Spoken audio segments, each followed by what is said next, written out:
It's pissed me right off like you wouldn't believe. Pissed me right off in you. It's pissed me right off like you wouldn't believe. It's pissed me right off in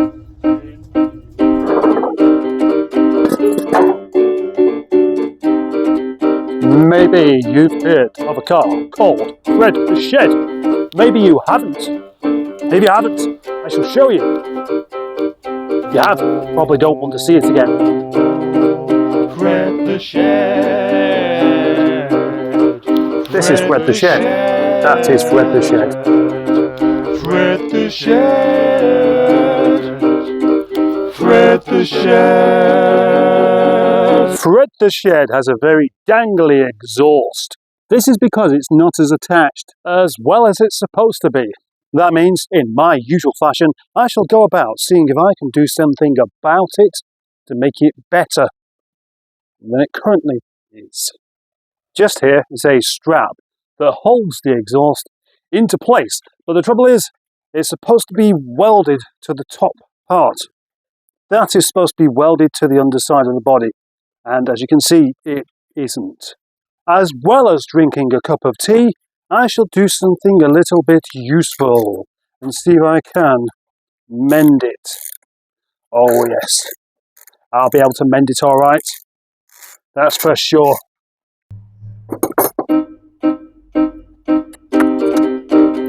So this bit of the strap goes underneath the back box, and then it's secured by this part on one side and another part on the other, so it clamps through like that.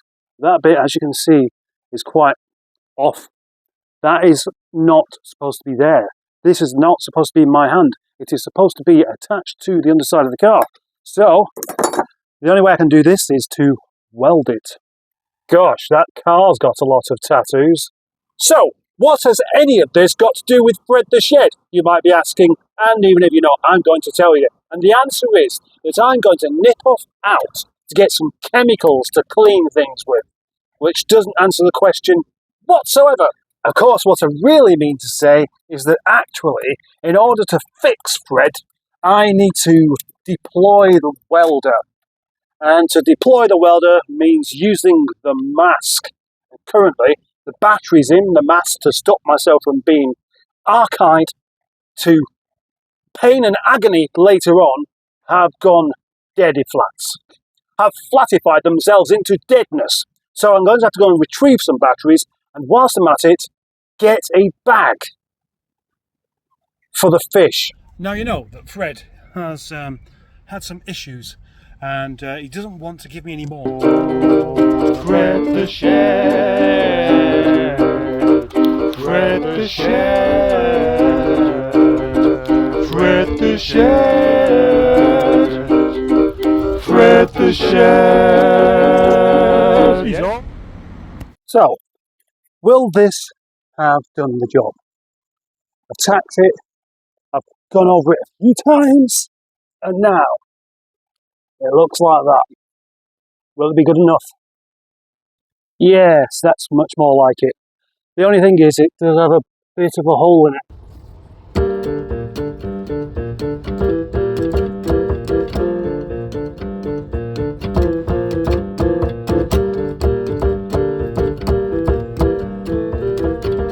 Just how at home does Alison, formerly known as Wet Leg, look in here? Yes, and because this car is so small, there's absolutely bags of space to walk around it. Really. It's going to live in here during the winter. Anyway, that does conclude another episode of Fred the Shed. Next time, I shall do the other drop link and investigate further why some of the lights aren't working. What I'm not going to do though is bother washing it.